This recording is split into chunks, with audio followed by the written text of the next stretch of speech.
अस्सलाम वालेकुम। आपकी नज़र कभी अपने मोबाइल फ़ोन पर कोई रील स्क्रॉल करते हुए शायद मुझ पर पड़ी हो। पाकिस्तान के एक बड़े टेलीविज़न नेटवर्क यानी हम नेटवर्क से इमरान शफ़क़त का सलाम कबूल कीजिए। मैं अल्लाह ताला का शुक्रगुज़ार हूँ कि हम नेटवर्क की इंतज़ामिया ने मुझे मेरी पेशा वराना सलाहियतों को आज़माने का मौका दिया है। ये वैसे सलाहियत भी क्या है, ये मेरी नज़र में ये बस सीखने का एक अमल है और जिनको देखकर हमने सहाफ़त सीखी, उन्होंने पाकिस्तानी सहाफ़त में अपने अमल और सहाफ़त से हम जैसों को सहाफ़त के असूल बताए, असलूब समझाए, सहाफ़त में सदाकत क्या होती है, मामलात की नज़ाकत क्या होती है, हक़ाइक़ की हकीकत क्या है और जज़्बात को हक़ाइक़ से अलग कैसे रखना है, ख़बर क्या है, ख़याल क्या है, गुमान क्या है। मेरे जैसों ने जिनसे सीखा वो ईद के इस ख़ुसूसी नशरिये में आज हम न्यूज़ के मेहमान हैं। मैं आपका तारुफ़ करवाता हूँ जनाब मुजीबर रहमान शामी साहब से। आप किसी तारुफ़ के मोहताज नहीं। जनाब सुहेल वरैद साहब, आप भी किसी तारुफ़ को मोहताज नहीं, बल्कि मैं अगर ये कहूँ कि इनकी जो सहाफ़ती ज़िंदगी है उसमें खुला तज़ाद कहीं पे भी हमने नहीं देखा। और मंसूर अली ख़ान साहब एक चमकता हुआ सितारा हैं सहाफ़त की दुनिया में। बड़ी तेज़ी के साथ इन्होंने सोशल मीडिया के ऊपर भी और जो पाकिस्तान का नेशनल मीडिया है इस पर भी अपनी शनाख्त बनाई है। आप तीनों हज़रात का बहुत शुक्रिया।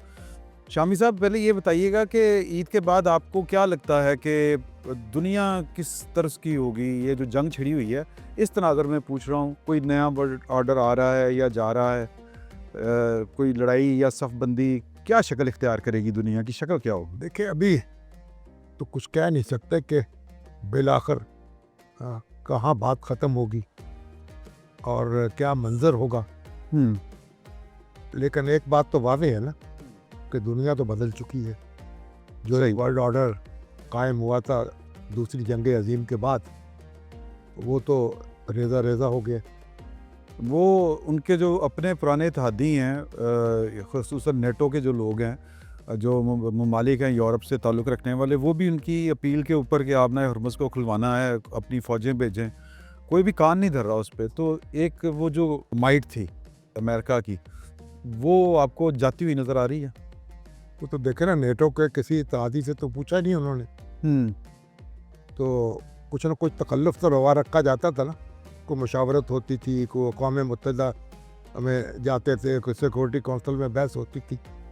अब तो मतलब है कि यकतरफ़ा तौर पर आपने फ़ैसले किए हैं। तकल्लुफ़न भी नहीं पूछ रहे। तकल्लुफ़न भी नहीं पूछा, बल्कि उनका मुँह चुराया एक तरीक़े से। और यूक्रेन की जंग में तो बड़ा इख्तलाफ पैदा हो गया यूरोप में और अमेरिका में। तो अब तो लगता है कि वही वापस आ रहा है मामला कि इसकी लाठी उसकी भैंस। सही। सुहेल वरैद साहब, आपके ख़्याल में मामलात किस तरफ जाएँगे? और पाकिस्तान जो है उसकी डिप्लोमेसी, बड़ी तारीफ़ें हो रही हैं। आराग़ची साहब ने भी पिछले दिनों ट्वीट किया था जिसमें पाकिस्तान की हुकूमत और कौम की बड़ी तारीफ़ की गई थी।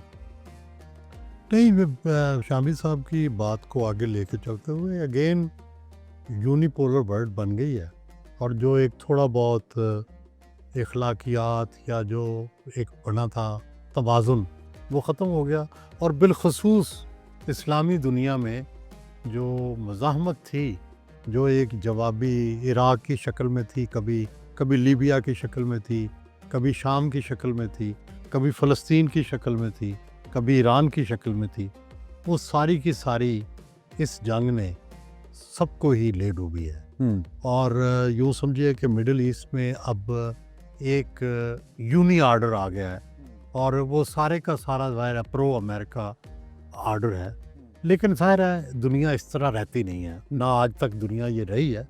और मुस्लिम दुनिया में भी एक एंटी इज़राइल लॉबी तो बनेगी, चाहे ईरान जितना भी कमज़ोर हो जाए, सऊदी अरब की शक्ल में या किसी और नई शक्ल में वो एक एंटी इज़राइल लॉबी बनेगी जो रेजिस्ट करेगी। और पाकिस्तान ने अपने कार्ड्स अच्छे खेले। उसकी वजह यह है कि दुनिया में जब इस तरह की बेचैनी हो, हलचल हो, खाना जंगी हो, तो सबसे पहले अपनी हिफाजत की जाती है, फिर ही आप किसी की मदद कर सकते हैं। तो पाकिस्तान ने अपने आप को बचाने की और अपने आप को महफूज रखने की हिकमत अमली जो है उसको शायद नंबर 1 प्रायोरिटी रखा है। बाकी हम महफूज रहेंगे तो किसी की मदद करेंगे। सही। और उसमें काफ़ी हद तक कामयाबी मिली है कि ईरान ने भी पाकिस्तान वाहिद इस्लामी मुल्कों में से है जिस पे ना उंगली उठाई है और ना कोई उनका मिसाइल या रॉकेट हमारी तरफ आया है। और हमारी बात भी सुनी जाती है, अब भी टेलीफोन उनसे हो रहे हैं, बातचीत हो रही है। सऊदी अरब में भी हमारी बातचीत है और अमेरिका भी जो है वहाँ पे बातचीत हमारी है। एक हमारी इजराइल से ही लड़ाई है, बाकी तो सारी दुनिया में किसी से लड़ाई नहीं है। ठीक है, तो ये एक अच्छी स्ट्रेटजी है और तो को यही करनी चाहिए कि हम अपनी इसी स्ट्रेटजी से अपनी कोई मईशत को भी संभाला दें। सिर्फ जो है दिफा से गुजारा नहीं होता, उसके लिए ये मईशत ज़रूरी होती है। इकानमी की बात के ऊपर मुझे आपके काफ़ी सारे कॉलम जो हैं वो मेरे जहन में आ रहे हैं, उस पर भी बात करेंगे। मंसूर साहब, आपने इस पर अपने व्लॉग में भी बड़ा जिक्र किया है और जो सहाफ़ी हैं अमेरिका में और ईरान में, उनसे भी बातचीत की है। आपको लगता है कि ईरान किसी सुपर पावर के ज़वाल की वजह बन सकता है या फिर ये जज्बातियत है, लोग जो हैं ज़्यादा किसी खुशफहमी का शिकार हैं? इमरान साहब, सबसे पहले तो आपको खुशामदीद कि हमें बड़ी खुशी है कि आप हमारे नेटवर्क को आपने ज्वाइन किया। Thank you. और ये मेरे लिए बायस फ़ख्र बात है कि मैं और आप जो है एक ही स्क्रीन को अब शेयर करेंगे। अल्हम्दुलिल्लाह। सबसे पहले आपके नाज़रीन को हमारी तरफ से बहुत बहुत ईद मुबारक। ख़ास तौर पे हमारे आप सीनियर्स हैं सारे, और मुझे आपके इंट्रो से थोड़ा सा इख्तिलाफ है। आपने कहा आज हमने सारे सीनियर्स को बुलाया है, मैं आप सबसे जूनियर हूँ और मैं इस वक्त इस महफिल का वंडर बॉय हूँ। हाँ नहीं, वो तो मैंने वो तो आप हैं वंडर बॉय। मैं बॉय तो लग जाए ना किसी तरह। लेकिन सुहेल बड़ैच साहब को जिस वंडर बॉय की तलाश है, पता नहीं वो आप बनते। नहीं, मैंने हो सकता है अपना CV दे दिया। नहीं, लेकिन coming back to your question, अब मेरे ख्याल में एक ऐसी यूनिक सिचुएशन हम देख रहे हैं जिसमें अगर आप अमेरिका की माजी की जंगें उठा के देखें, चाहे अब इराक हो, अफगानिस्तान हो, शायद ये पहली दफ़ा है कि वो अपने बूट्स ऑन ग्राउंड उतारने से कतरा रहे हैं। हाँ जी। वरना आप इराक को देखिए, अफगानिस्तान को देखिए, उन्होंने टाइम नहीं लगाया और उन्होंने अपने फौजी जो है वो उतारे। लेकिन इस मरतबा शायद पहली दफ़ा इनको इस तरह हुआ। वियतनाम की भी आप उठा के देख लें, मतलब जो भी वॉर्स हैं इनकी, वहाँ पे यूं करके वो ग्राउंड पे उतारते थे। लेकिन इस मरतबा एक तो रेजिस्टेंस वो नज़र आ रही है। दूसरी बात ये कि इससे पहले खिंचाव ज़रूर होता था ईरान का खलीजी ममालिक के साथ, लेकिन अब वो ओपन में आ गया, एक चीज़। तीसरी बात ये कि अमेरिका के हवाले से जो उसकी फायर पावर थी या उसके जो वेपन्स थे, उसके बारे में वो हमेशा ये समझा जाता था कि इसको तो पकड़ा जा ही नहीं सकता। जी हाँ। मतलब ये अगर इसने ये स्टार्ट कर दी कोई जंग तो 1 मिनट में गलबा होगा, 1 मिनट में ये दूसरे मुल्क के ऊपर। अगर कई ऐसी स्टडीज़ हैं जिसमें मुख्तलिफ ममालिक के बारे में कहा जाता था कि 24 घंटे लगेंगे, 48 घंटे लगेंगे, 7 घंटे लगेंगे और देखिएगा कब्जा हो जाएगा। लेकिन यहाँ पे कह के हफ्ते गुजर गए।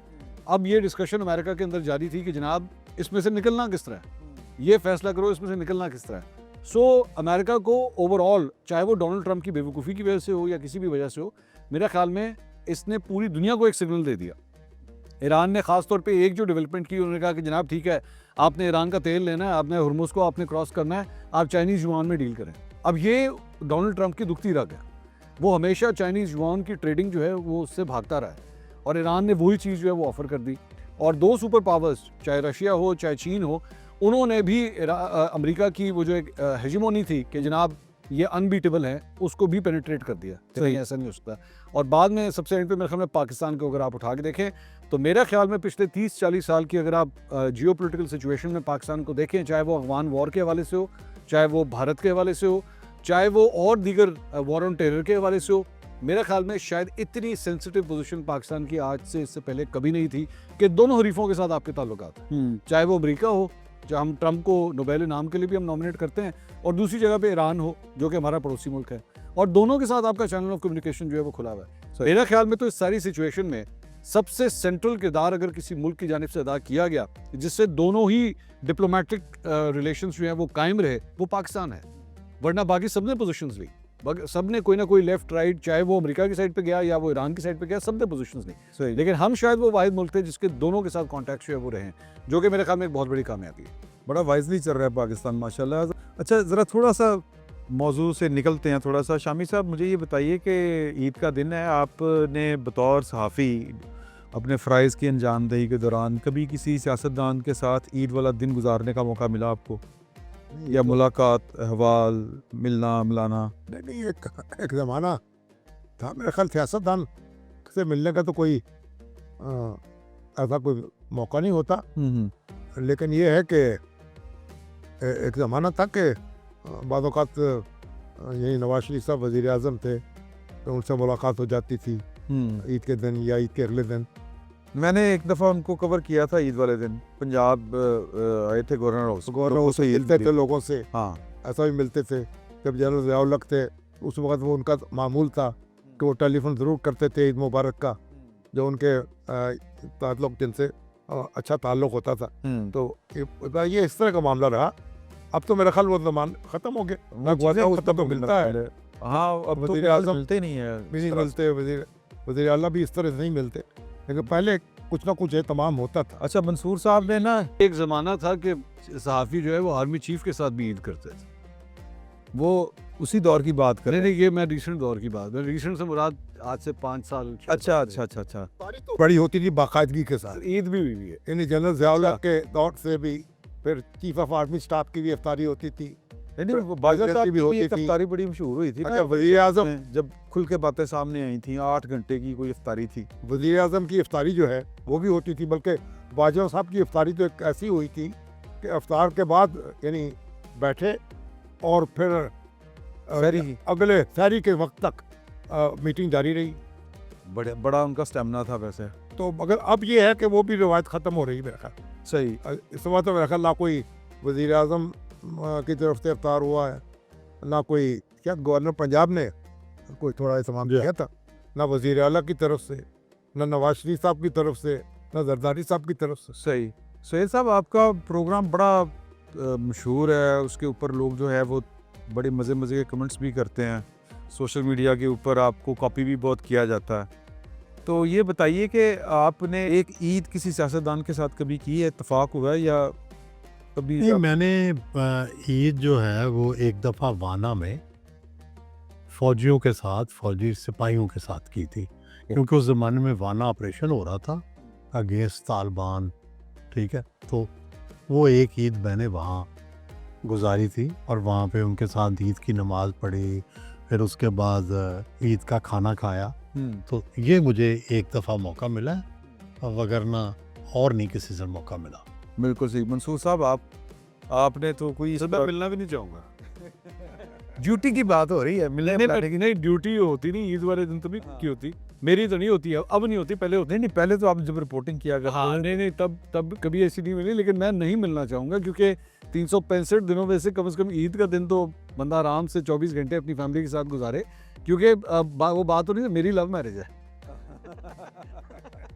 अच्छा जी, ये बताइए शामी साहब कि आपको किस सियासतदान की कौन सी बात अच्छी लगती है? ज़ाहिर है कि खामियां खूबियां तो हर शख्स में होती है। नहीं, कि हर शख्स के अंदर कोई ना कोई बात तो अच्छी होती है। बिल्कुल होती है। तो आप अच्छी बातों नवाज को शरीफ तवज्जो करें। नहीं, नवाज शरीफ साहब की अच्छी गिनवाएं, इमरान खान साहब की कोई अच्छी बताएं, आप शहबाज शरीफ साहब की बताएं, मरियम बीबी की बताएं, कोई अच्छी बताएं, कोई ऐसी बताएं जो आपको मुनासिब ना लगती हो। नहीं, मतलब मैं समझ जरदारी साहब जो हैं, हाँ। उनकी भी अच्छी बात है कि आप उनसे बात कर सकते हैं, मुकालमा कर सकते हैं। यानी एक इसी तरीके से नवाज शरीफ साहब हैं, उनसे भी आप बातचीत आपकी जारी रहती है। यही बुनियादी बात तो यही होती है ना कि आप यानी डेमोक्रेसी में तो यही होता है कि आप लोगों से मिल सकें, उनसे बात कर सकें, उन तक रसाई हो आपकी। और ख़ुद इमरान खान साहब जब वज़ीर आज़म थे उस वक्त तक उन तक भी रसाई थी लोगों की। सही। बहुत मिलते थे लोगों से।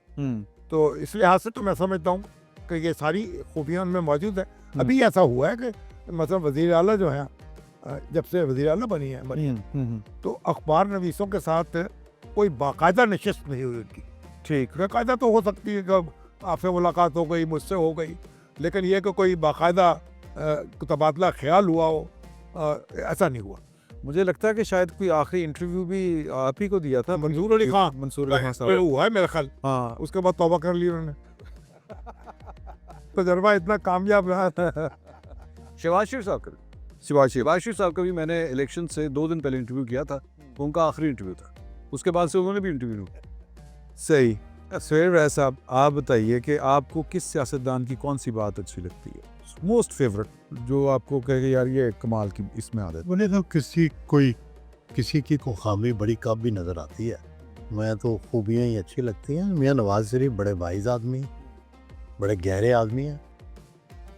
तो उनकी सबसे तजर्बाकार है साउथ एशिया में इस वक्त, उनसे इतना कोई तजर्बाकार नहीं है, लेकिन खामोश बहुत हैं। लेकिन दिल में बात रख लेते हैं फिर निकालते नहीं है। आपकी कौन सी बात उन्होंने दिल में रखी?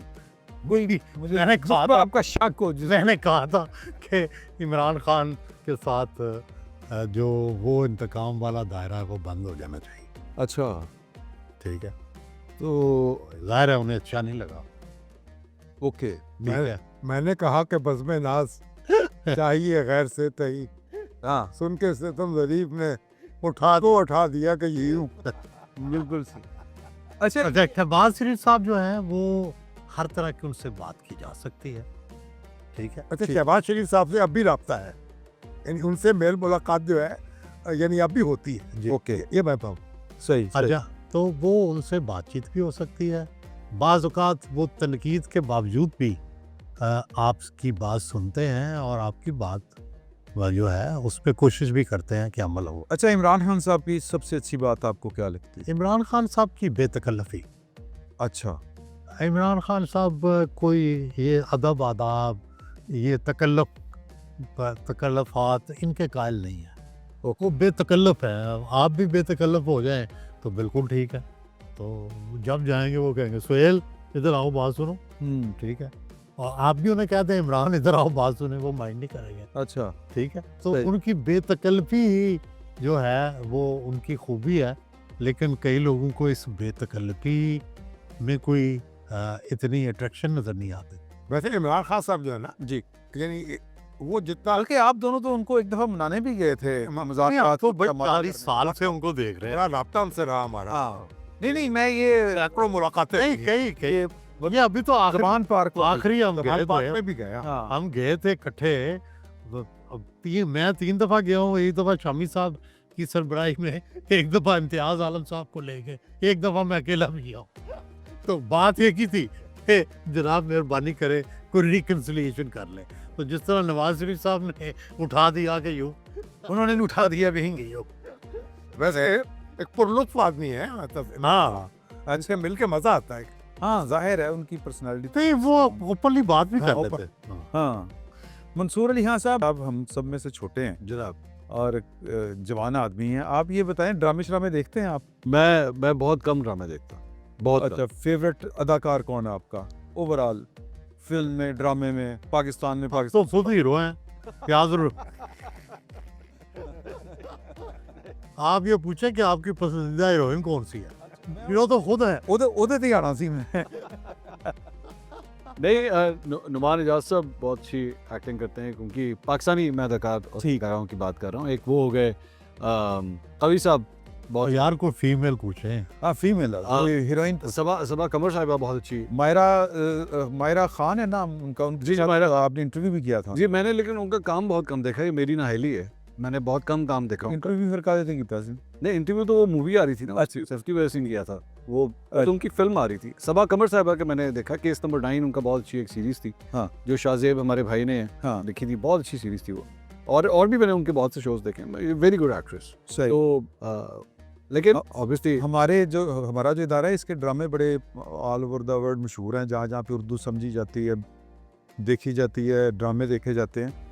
तो आप मुझे ये बताइए कि आपने वैसे इंटरव्यूज़ भी बहुत किए हुए हैं, और आपकी माशाल्लाह क्वालिटी ये है कि आपने बहुत स्कील और हार्ड किस्म के, और बहुत जिसको कहते हैं ना अदबी हवाले से भी अगर बात की जाए तो बड़े ज़बरदस्त इंटरव्यूज़ हैं। और आपने उसी तरह लाइटर साइड के ऊपर भी, इंटरटेनमेंट के लोगों को भी बहुत ज़्यादा इंटरव्यू किया है। आपकी पसंदीदा अदाकारा कौन है?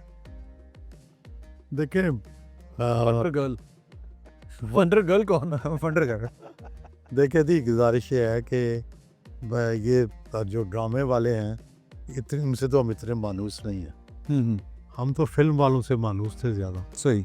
और फिल्मों में जो सना मुझे बहुत अच्छी लगी मिल के। मुझे मीरा की लोग तो उसका मजाक उड़ाते हैं, मुझे वो बहुत अच्छी लगी, मुझे बहुत सीरियस लगी, मुझे बहुत मेहनती लगी। इसी तरह रीमा जो थी उसके मैंने मुख्तलिफ अंदाज देखे, शुरू में भी देखा और फिर उसको पॉलिश होते भी देखा। तो फिल्मी दुनिया के लोग तो, क्योंकि उस ज़माने में बड़े मशहूर भी होते थे, एक एक चीज़ की खबर भी होती थी, तो इसलिए उनसे ज़्यादा मानूस है। सही। शामी साहब, आपका कभी रहा है इस मिलान तबीयत में कोई तो हल्की फुल्की, जब जिंदगी बहुत ज़्यादा जो है वो बोझल हो गई हो तो कोई ड्रामा ड्रामे देखने का मौका नहीं मिलता।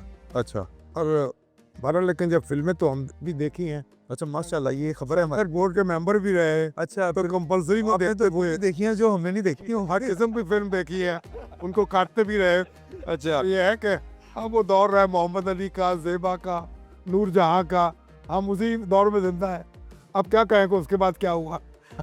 जी मुझे एक ब्रेक का कहा जा रहा है, छोटा सा एक वक्फा लेते हैं और वापस आके आप ये जो हमारा ईद शो है इसको दोबारा देखेंगे। हमारे साथ जुड़े रहिए, एक छोटा सा वक्फा लेते हैं।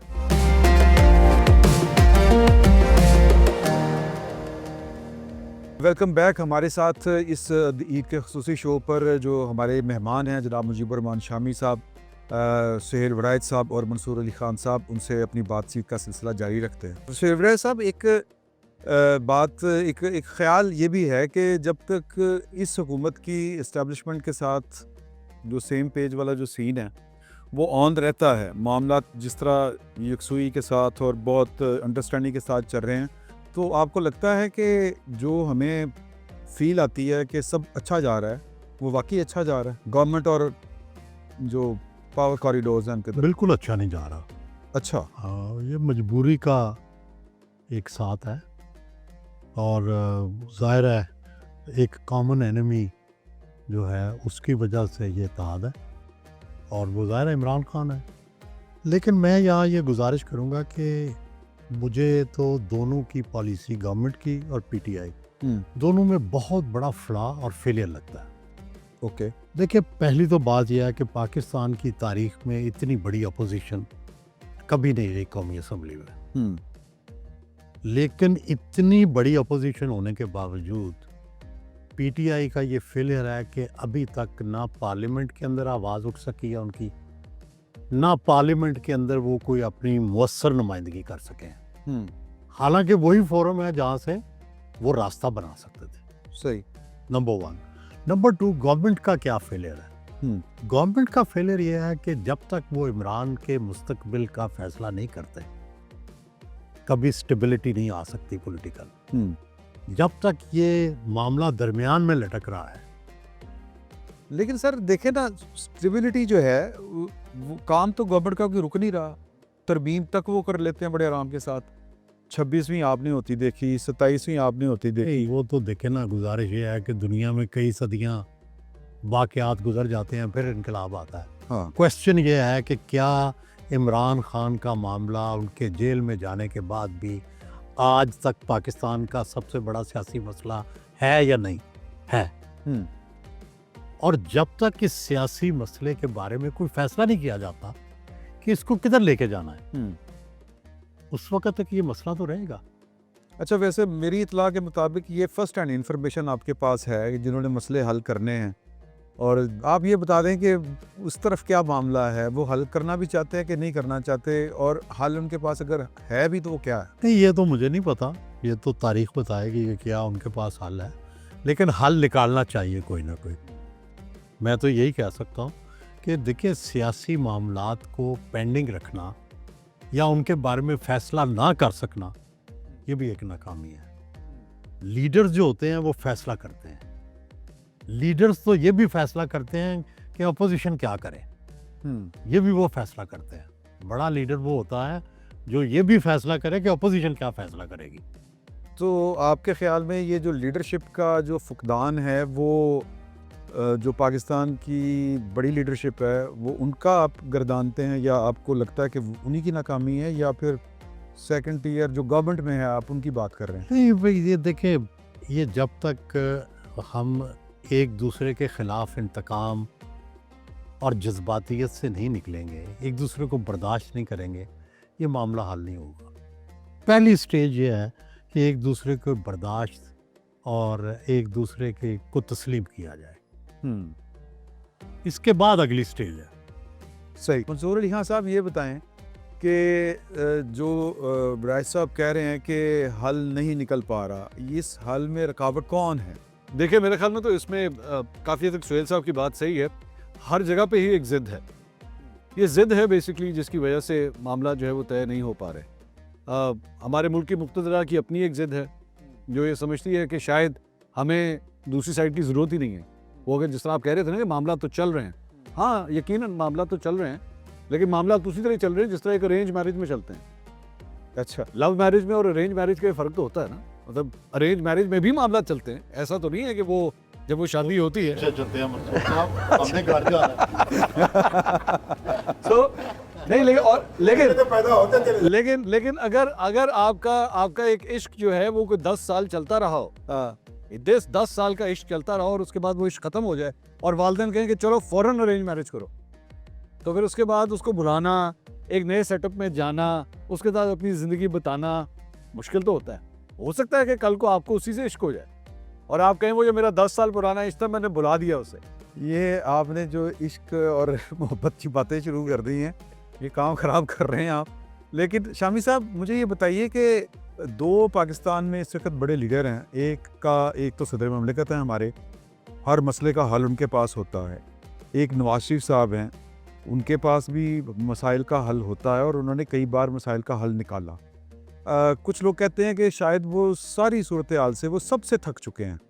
ये कुछ उनकी सेहत का भी मामला शायद हो, लेकिन वो कहते हैं थक चुके हैं। खान साहब के वो घर चले गए थे, यानी जब वो वज़ीर आज़म थे तो वो उन्होंने सड़क बनवा ली, मामला उसी वहीं पे अटका रहा, बल्कि वो 2014 का धरना शुरू कर दिया गया। उससे पहले जो है वो इमरान खान साहब की वो इयादत करने चले गए थे। तो वो कहते हैं कि हम और इससे ज़्यादा क्या करें। तो आप समझते हैं कि वो बरी ज़िम्मा है इस सारी सूरत हाल से जो पाकिस्तान कहीं पर अटका पड़ा है? तो नहीं, बरी ज़िम्मा तो आप किसी को भी करार नहीं दे सकते और किसी एक शख्स को आप मुजरिम भी करार नहीं दे सकते। तो ये पे जो पाकिस्तान की तो सियासत का मामला ये है ना कि यहाँ लोगों ने एक दूसरे को बर्दाश्त करना सीखा ही नहीं है।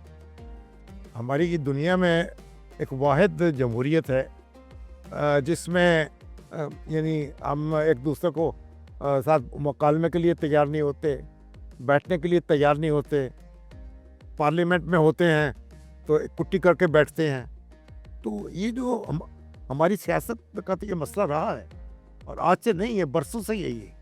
अच्छा, बतौर सहाफ़ी आप जानते हैं नवाज शरीफ साहब को, आपने उनको कवर भी किया है, आपकी मेल मुलाकात भी है। वो कभी इतना खामोश हुए, कभी इतना लाताल्लुक हुए? अगर हैं तो क्या वजह आपको लगती?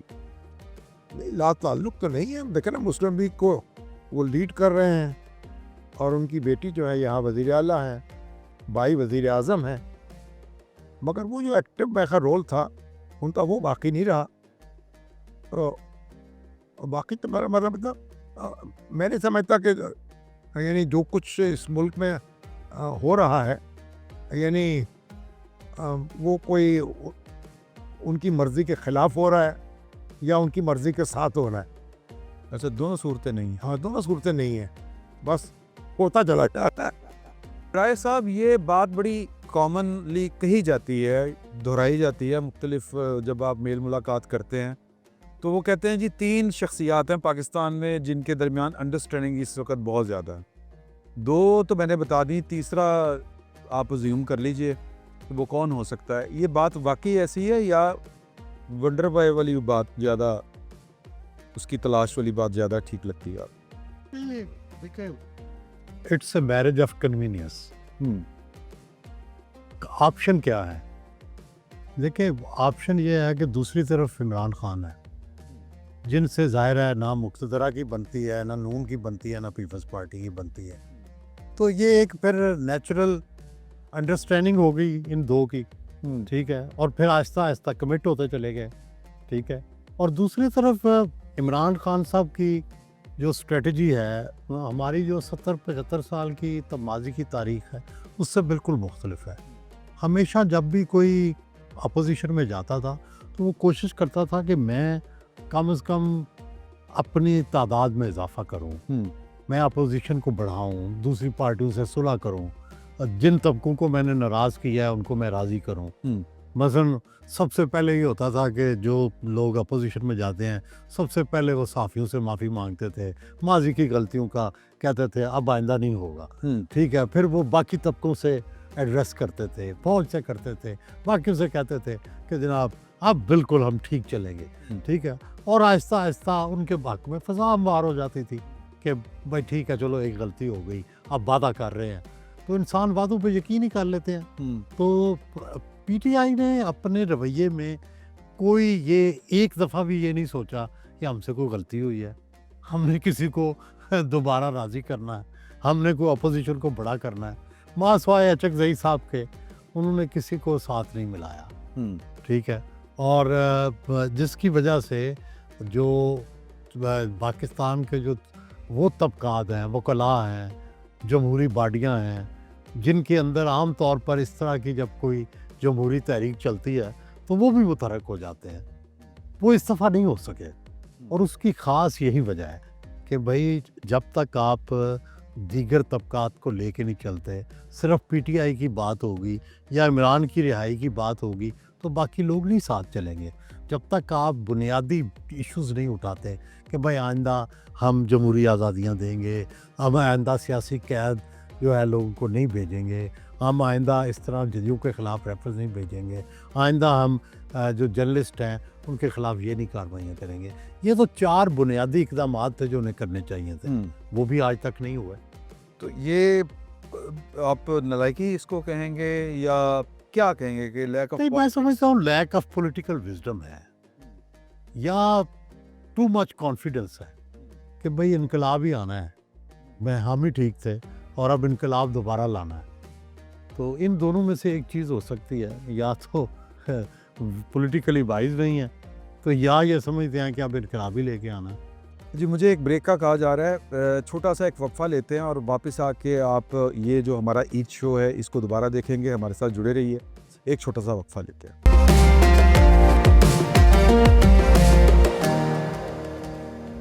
Welcome back. हमारे साथ इस ईद के खुसूसी शो पर जो हमारे मेहमान हैं जनाब मुजीबुर रहमान शामी साहब, सुहेल वरायत साहब और मंसूर अली ख़ान साहब, उनसे अपनी बातचीत का सिलसिला जारी रखते हैं। मंसूर अली ख़ान साहब, इस गवर्नमेंट में मेरा ख्याल है कि 2-3 काम बहुत बड़े बड़े हुए, जिस तरह 26वीं तरमीम हो गई, पूरा पार्लियामेंट का किरदार जो है वो हावी हो गया सिस्टम के ऊपर, एक तरह से आप कह सकते हैं। पाकिस्तान की अदलिया जो है वो, अगर मैं ये कहूँ कि उनका किरदार कम हो गया या कर दिया गया इस तरमीम के बाद, वो भी आपके सामने ही है। फिर 27वीं तरमीम भी आपको पता है कि वो जिस तरह से हुई। इन सारी चीज़ों से आपके ख्याल में डेमोक्रेसी मजबूत हुई या फिर डेमोक्रेसी जो है वो कहीं पर कंप्रोमाइज़ हो गई? देखिए, डेमोक्रेसी जो होती है ना वो एक बैलेंस के साथ चलती है। अगर टिल्ट जो है वो एक तरफ हो जाए तो कभी भी डेमोक्रेसी भी सर्वाइव नहीं कर सकती। आज आपने 26वीं तरमीम देख ली जिसमें आपने कहा एग्जेक्टिव जो है उसका किरदार बढ़ गया, जुडिशरी का कम हो गया। आज मैं और आप बैठे हुए, मुझे नहीं पता कब होगा ये, लेकिन आप देखिएगा ये टिल्ट दोबारा आ जाएगा और दोबारा टिल्ट दूसरी तरफ चला जाएगा, जुडिशरी की तरफ चला जाएगा, एग्जेक्टिव फिर वीक हो जाएगी। अभी हम लोग अपनी जुडिशरी के बारे में जब केस बिल्ड करते हैं तो बार बार कहते हैं जनाब जज बड़े नालायक थे, जज बायस थे, वो गुड टू सी यू कहते थे, और तरह पूरा एक केस बिल्ड करते हैं। तो इसी तरह अगर सियासतदानों के, हमारे पार्लियामेंटेरियंस की अगर हिस्ट्री उठा के देखें तो बहुत सी कोताहियाँ इन्होंने भी की हुई हैं, ऐसा नहीं कि उन्होंने नहीं की। सो बेहतर हमेशा ये होता है कि एक फंक्शनिंग डेमोक्रेसी में ये हमेशा एक बैलेंस के तौर पे चले, जहाँ पे दोनों साइड एक दूसरे के ऊपर चेक रख सके। अगर किसी एक साइड से भी ये चेक बंद हो जाएगा तो निज़ाम जो है बदबूदार होना शुरू हो जाएगा, निज़ाम एक फ्लॉड हो जाएगा जिसमें दोनों साइड एक दूसरे पे चेक नहीं रख सकेगी। अभी तक मुझे बताइए ना, हुकूमत के खिलाफ कौन सा कोई एक फैसला आ सका? Is that possible? ये क्या पॉसिबल है कि हुकूमत हर फैसला करे, जुडिशरी उसके ऊपर स्टैंप लगा कर जी बिल्कुल ठीक है? ये हो नहीं सकता। आपसे कोई तो गलती हुई होगी, ह्यूमनली पॉसिबल ही नहीं। और वाइस वर्सा, इस तरह भी नहीं हो सकता कि जुडिशरी के पास इतनी ताकत आ जाए कि हुकूमत जो काम करे वो गलती करे, वो सही भी तो कर सकता। माजी करीब में तो इस तरह हुआ है ना। सो इसलिए वो भी बैलेंस नहीं था। इसलिए जब बैलेंस नहीं होगा और टिल्ट एक तरफ जाएगा, अल्टीमेटली नुकसान उसका जमहूरियत का ही होगा। आप जहाँ पे आप जजेस के ऊपर सवाल उठाते हैं कि जनाब उनके फैसले ठीक नहीं थे, तो क्या आपके फैसले दुरुस्त थे?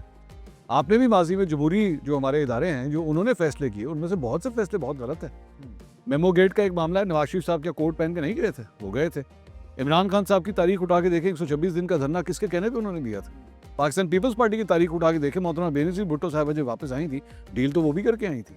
सो सबकी अपनी अपनी जमहूरियत के हवाले से गलतियाँ मौजूद हैं, लेकिन इसका मतलब ये नहीं है कि आप जो है वो टिल्ट सारा का सारा एक ही तरफ कर दें। 26वीं आईनी तरमीम ठीक है, उससे आज की पार्लियामेंट को तो बहुत फ़ायदा हो गया, लेकिन मेरी नज़र में लॉन्ग रन में आपकी डेमोक्रेसी को इसका नुकसान ज़रूर होगा। सही। अच्छा, अब थोड़ा सा हम एक कहते हैं कारकर्दगी का जायज़ा लेना। तो इस वक्त 4 हुकूमतें 4 सूबों में हैं और एक वफाक में है, तो वफाक से शुरू कर लें। सर, आपको वफाक की हुकूमत की कारकर्दगी अगर आपको नंबर देने हो 10 में से कितने देंगे, और कोई रीज़न भी साथ दीजिएगा कि ये 10 आप में जो इतने दे रहे हैं क्यों दे रहे हैं? नहीं, अब देखा ना, कारकर्दगी तो खला में तो नहीं होती ना। यानी जो मौजूदा हुकूमत ने जिस तरह जो फॉरेन पॉलिसीज़ की है, वो तो मैं समझता हूँ कि बहुत मुनासिब तरीके से चली है और एक बड़े मुश्किल हालात में एक तवाज़ुन बरकरार रखा है। इस वक्त जो जंग हो रही है उसके दौरान भी हम एतमाद हमें हासिल है, यानी सऊदी अरब का भी, ईरान का भी, अमेरिका से भी बात कर सकते हैं। अभी सोहेल साहब ने भी कहा था चाइना से भी हमारे ताल्लुकात हैं।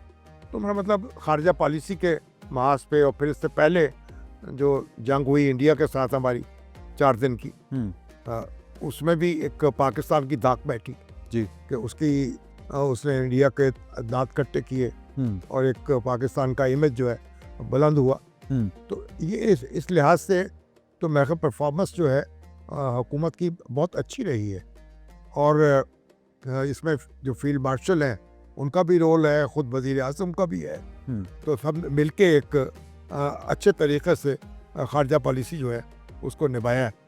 मगर जहाँ तक दाखिली मसाइल का ताल्लुक़ है, अब ज़ाहिर है कि वो अगर इन्वेस्टमेंट नहीं हो रही और सरमाया बाहर से सरमाया नहीं आ रहा, तो जो दहशत गर्दी है, जो दूसरे मसाइल हैं, उसमें कैसे इन्वेस्ट करेंगे आप पाकिस्तान में आके। और फिर पाकिस्तान के अपने भी मसाइल हैं, एनर्जी का मसला है, फिर उसमें टैक्स का मसला है, टैक्स बहुत ज़्यादा है हमारे यहाँ।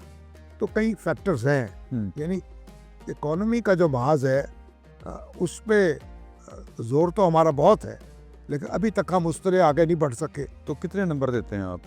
अगर आपको 10, तो आप जितने चाहे दे लें।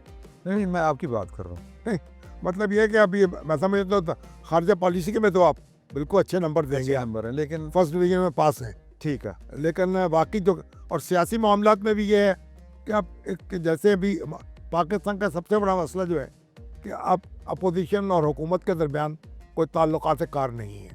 ठीक। और अगर आप हालात पे छोड़ दें तो ठीक है जी, बस ठीक काम चल रहा है, तो ये अच्छी बात तो नहीं है ना सर, तो इसमें मैं समझता हूँ कि कोई पीछे है गवर्नमेंट, काम पीछे, सेकंड डिवीज़न से भी पीछे है। सेकंड डिवीजन चलो दे दें अगर आप चाहें तो। तो साहब, आप बताइए, आपके ख्याल में जो फेडरल गवर्नमेंट है वो कैसा परफॉर्म कर रही है?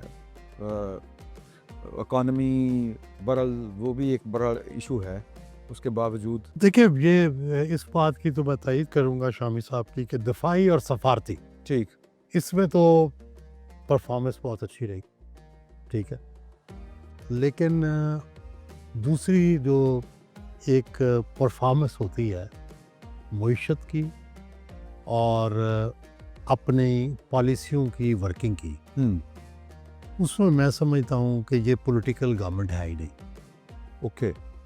ये इनका रवैया नॉन पॉलिटिकल है। चंद लोगों के हाथों में सारे इख्तियारात हैं। वफाक और पंजाब जो कि एक ही जमात के पास है, उनके अंदर ज़ीरो कोऑर्डिनेशन है, ठीक है। और वो कहीं प्राइम मिनिस्टरशिप की रेस तो नहीं उसकी पता नहीं उसकी क्या वजह है, ये तो मुझे नहीं पता, लेकिन बहरहाल ज़ीरो कोऑर्डिनेशन है, ठीक है। और जिसके नतीजे में ज़ाहिर है फिर ऑन ग्राउंड पॉलिटिकल वर्क नहीं हो रहा। शहबाज शरीफ साहब को बने हुए 3 साल हो गए हैं, एक भी पॉलिटिकल पार्टी की मीटिंग नहीं की, एक भी पब्लिक मीटिंग नहीं की। इनको 2 साल हो चुके हैं मरियम साहिबा को, इन हैं कभी साफियों से डायरेक्ट जो है इंटरेक्शन नहीं हुआ, एक 1-to-1 इंटरव्यू नहीं हुआ, और MNAs और MPA से मुलाकात बड़ी मुश्किल है। और तो और जो आप देखें कि अपनी पार्टी की लाहौर की मीटिंग, पंजाब की मीटिंग, वो भी कभी कॉल नहीं की। यही नहीं पता कि कौन ऑफिस बेरर है। सही तो फिर पॉलिटिक्स जो है वो तो जीरो पे खड़ी है। जी। असम्बली में अगर आप देखें जो कायदे ऐवान हैं हाजिरी बहुत कम। उनकी हाजिरी कितनी है, पंजाब में कितनी है, मरकज़ में कितनी है, ना होने के बराबर है ना। सिंध में तो मेरा ख्याल है मुराद अली शाह नहीं, वो तो आप- बहुत असम्बली में नजर आते हैं बाकायदा, हाँ और KPK में भी सोहेल अफरीदी साहब नजर आते हैं, सही। वहाँ भी बुख्ती साहब नजर आते हैं। लेकिन पंजाब में और वफाक में असम्बली का और उसके कायद का वो ताल्लुक नहीं है जो होना चाहिए। तो मतलब पंजाब की कारकर्दगी भी आपके यहाँ कोई ज़्यादा कोई मुनासिब नहीं है नहीं पॉलिटिकल। नहीं। देखें, अब जहाँ तक बात है ना कि मरियम साहबा की एक क्रिज्मेटिक पर्सनैलिटी की, वो तो हम डिस्कस नहीं कर रहे। हम तो डिस्कस कर रहे हैं कि ग्राउंड के जो फैक्ट्स हैं वो नहीं आ रहे। उसकी वजह फेडरल और प्रोविंशियल की लड़ाई है, पॉलिटिक्स को ना छेड़ना है, इसके सारा कुछ बगैर पॉलिटिक्स के सिर्फ गवर्नेंस करना है। तो हम तो ज़ाहिर है पॉलिटिक्स के एतबार से जायज़ा लेंगे ना। ठीक है बिल्कुल सही। जी। मंसूर साहब, जो दोनों जो हमारे सीनियर्स हैं, इन्होंने जो कामयाबियां गिनवाई हैं वो है फॉरेन अफेयर्स के ऊपर, जो सफारती कामयाबियां हैं और दिफाई कामयाबियां। इसमें सियासत का एलिमेंट या सियासतदानों का एलिमेंट जो है वो या इनपुट जो है वो ज़रा कम लग रहा है, या एक लोगों की उमूमी फीलिंग होती है कि ये तो कहीं और से चीज़ें ऑपरेट हो रही होती हैं। तो आपके खाते में, आपके हिसाब में फारिग है कि ठीक है हुकूमत चल रही? अच्छा, मेरी जो एक जहन की इख्तलाफ है ना, वो ये है कि आपको हुक्मरान नहीं, आपको अपने लीडर चाहिए। ठीक। दोनों में फ़र्क है। मैं अगर देखूंगा ना, ये मेरा है तो मेरा हुक्मरान मेरा वज़ीर आज़म है या मेरी वज़ीर आला है, लेकिन मेरा उसका अगर कोई कनेक्शन नहीं है, वो कोई मुश्किल फैसले भी अगर करेगा ना, और हो सकता है जारी करने पड़ते हैं, ऐसी बात, पेट्रोल की कीमत आपको बढ़ानी पड़ जाती है, बहुत से ऐसे फैसले करने पड़ते हैं आपको। लेकिन अगर आप मेरे लीडर हैं ना, मैं कहूँगा अगर किया है फैसला, मुश्किल किया है, मेरे हक के लिए किया है, कुछ नहीं होता, खैर। लेकिन अगर आप मेरे साथ कनेक्टेड नहीं है और मैं आपको सिर्फ एक रूलर के तौर पे देखता हूँ, एक हुक्मरान के तौर पे देखता हूँ, तो हो सकता है आपका अच्छा फैसला भी मुझे रसालना। हाँ हुक्मरान और जो लीडर का फर्क है। ठीक। यहाँ पे फर्क सिर्फ अब देखें, हुक्मरान है, आप लीडर नहीं। ईरान के अंदर देख लेना, ईरान की बहुत बड़ी एग्जांपल है। आयतुल्लाह खमनाई को शहीद किया गया, लोग सड़कों में निकला, वहाँ पे बमबारी हो रही है, वो खड़े हुए सड़कों के ऊपर, क्योंकि वो कनेक्टेड थे होकर। उन्होंने कहा हम नहीं छोड़ेंगे। और उसने पूरे डोनाल्ड ट्रंप का ये जहन में था कि 48 घंटे के अंदर अंदर एक नई रिजीम आ जाएगी और उसके बाद ईरान पे कब्जा हो जाएगा। नहीं हो सका। लेकिन पाकिस्तान में ना ये जो कनेक्शन है, ये अपोजिशन का ज्यादा स्ट्रांग होता है अवाम के साथ। देखिए, मुझे गवर्नमेंट का अमूमन कम ही होता है। नहीं, मुझे गवर्नमेंट में आगे शायद लोग भूल जाते हैं। मैं ये वो आपके सिस्टम का फ्लॉ है ना, आपके सिस्टम का फ्लॉ है कि जो एक्चुअल अवाम की एक कनेक्शन वाला लीडर है, जिसको भी वो वोट करे, जब आप उसको कुर्सी तक नहीं पहुंचने देंगे तो फिर ये गैप तो आएगा, फिर ये आएगा। वो कहे आप चले, मैं आज शहबाज शरीफ साहब के हवाले से कहता हूँ, आए करवा लें पूरे पाकिस्तान के अंदर सर्वे करवा लें, क्या शहबाज शरीफ इस मुल्क के सबसे मकबूल तरीन लीडर हैं? क्या वो ऐसी शख्सियत हैं जिसके पाकिस्तान को लेके, खैबर से लेके कराची तक हर बंदा कनेक्ट करे कि हाँ यही मेरा लीडर है? मुझे नहीं पता, मैं नहीं, ना मैं फॉर्म 47 में जा रहा हूँ, ना मैं किसी सियासी जमात की तरफ जा रहा हूँ। चैलेंज तो ताल्लुक बहुत नहीं। बड़ा दे रहे हैं आप। मेरा सिर्फ ताल्लुक इस बात से है कि कराची से लेकर खैबर तक जो शख्स भी कहे ये है मेरा वजीर आज़म, मैं इससे कनेक्टेड हूँ, ये जाके अक़वाम मुत्तहिदा में तकरीर करे, ये भारत को ललकारे, ये ईरान के हवाले से कोई बात जाफरी करे, साहब बहुत मुस्कुरा रहे हैं ये आप। मेरा लीडर है। मुश्ताक अली खान ने कहा था ना कि अरेंज मैरिज है, बस अरेंज मैरिज उसके बाद मोहब्बत नहीं हुई। या मोहब्बत चाहिए। मैं ज़रा थोड़ी सी अगर जी प्लीज। थोड़ा जज्बात को ठंडा करके बात, हाँ गुजारिश ये है कि गवर्नेंस में तो शहबाज शरीफ बहुत ज़बरदस्त जा रहे हैं। ठीक है। The connection between establishment and the government, मेरा ख्याल है उनसे बेहतर मिसाल आज तक किसी ने नहीं किया। हाँ, शायद ये इमरान खान साहब का भी इतना नहीं, किसी ने भी आज तक नहीं किया। प्रॉब्लम भी रहे हैं, ठीक है, लेकिन वो गए, अगर उन्हें वज़ीर आज़म बनाया गया है तो उन्हें PMLN के नुमाइंदे के तौर पर और एक पॉलिटिकल पार्टी के नुमाइंदे के तौर पर बनाया गया है। तो चाहे वो गवर्नेंस में 1000% भी ठीक हो, अगर वो पॉलिटिक्स को 10% भी नहीं दे रहे, तो फिर उनसे सवाल तो हाथ बांध के करना चाहिए ना। जी कि जनाब थोड़ी पॉलिटिक्स भी करें। हाँ बिल्कुल ठीक है। अच्छा पार्टी है जी, पार्टी किसके पास है? पार्टी तो मियां नवाज नवाज शरीफ शरीफ के पास है, लेकिन पार्टी का वजीर आजम कौन है? अब ये भी होता है ना पाकिस्तान में, हाँ तो हमारी ख्वाहिश होती थी कि सदर, पार्टी का सदर अलग हो, वजीर आजम अलग हो। ऐसे ही तो जब वजीर आजम और सदर अलग होते हैं तो उसके अपने मसाइल हैं, और अगर वजीर आजम सदर हो पार्टी का तो उसके अपने मसाइल हैं। नवाज शरीफ साहब ने मेरा ख्याल है कोई एक आधी को बेटी पार्टी दी है। तो लिया लेकिन पार्टी के सदर बात तो नवाज शरीफ भी रहे हैं। हाँ कि पार्टी जो है वो मुतहर्रक नजर नहीं आती। नहीं है ही कोई नहीं इस वक्त। अच्छा, पंजाब की अगर परफॉर्मेंस की अगर आप बात करें, आजकल वो जहाज़ का बड़ा चर्चा है, इसके ऊपर आप क्या कहते हैं? ये तो शामी साहब का मसला है। जहाज पे जहाज़ मैंने तो यार शामी सब यहाँ से मंसूर अली खान तो पूछे भाई, मैं तो जहाज पे नहीं बैठा। अच्छा, ये मेरा ख्याल है कि अब पता नहीं वो कुछ याद आ गया नहीं कर पा रहा कोई, डिफेंड कोई भी नहीं कर पा रहा है इसको ना, इस बात को।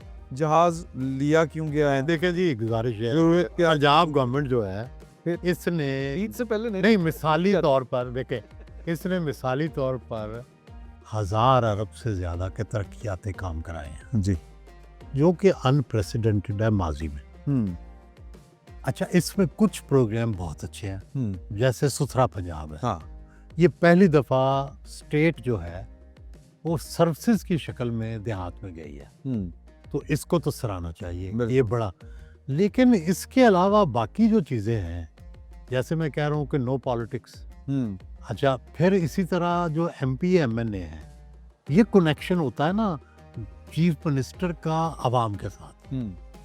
डिप्टी कमिश्नर तो नहीं होता कनेक्शन, लेकिन इस वक्त डिप्टी कमिश्नर और असिस्टेंट कमिश्नर जो है वो कनेक्शन है between the chief executive of the province and the people of Pakistan. ये वैसे नून लीग का मेरा ख्याल माइंडसेट है। शहबाज शरीफ साहब भी ऐसे किया करते नहीं, थे। शहबाज शरीफ का साहब पता आखिरी नहीं 2 कौन सालों में तौर नहीं, वज़ीर-ए-आला पंजाब, आखिरी 2 सालों में MPs को oblige करते थे।